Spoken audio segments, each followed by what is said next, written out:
Simula bukas ang big time oil price hike. Nako, ito na naman. At sa estimate na may eksperto bayan, higit 2 piso, higit 2 piso ang idadagdag sa kada litro ng gasolina. Hanggang 1.70 sa diesel. Habang piso at 60 sentimo naman kada litro sa kerosene. Ano kayang dahilan? Makakausap natin si Ma'am Rodela Romero, ang Assistant Director ng Oil Industry Management Bureau ng Department of Energy. Magandang umaga po, Director Romero. Magandang umaga po sa inyo, sir, at sa buong subaybay ng inyong programa. Director, this is Aljo Bendio sa ngalan po ni Kong Erwin Tulfo. Naka-live na po. Magandang umaga po. Naka-live na po tayo sa Punto Asintado Reload sa PTV at Radyo Pilipinas. Director, ano bang dahilan kung bakit napakalaki pong itinaas sa presyo ng kada litro ng gasolina, diesel at kerosene? Bukas ito ipatutupad.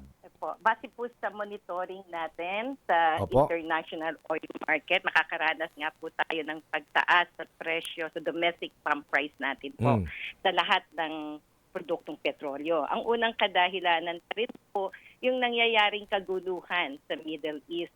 Particularly po yung nangyaring speculation sa naging impact ng pag-atake ng Ukraine sa 3 malalaking refineries ng Russia. Tapos po, ang isa pa pong reason, yung pagbaba ng inventaryo ng United States bukod sa kanilang crude, the raw materials, bumababa din po yung inventaryo ng kanilang gasolina. So, ibig sabihin to, mataas po yung kanilang demand. Then, ang pangatlong kadahilanan po, ito naman pong malalaking bansa kagaya ng Iraq at ng Saudi Arabia, nag-trim down po sila ng kanilang export quantity. So bumaba yung niligay nila sa merkado. Alam naman po natin na napakaliit lang ng diferensya ng world supply versus the world demand. So any disruption ng supply makaka-apekto po sa presyo.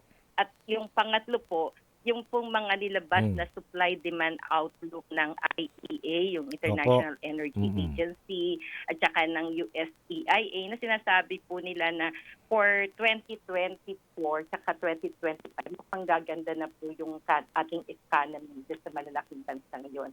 So, tataas po rin ang demand. Opo. Director, parang burado lahat yung tawag dito rollback nung nakaraang mga araw, nakaraang linggo. Talagang kumikita dito oil company Tama ba? Ba't ganun?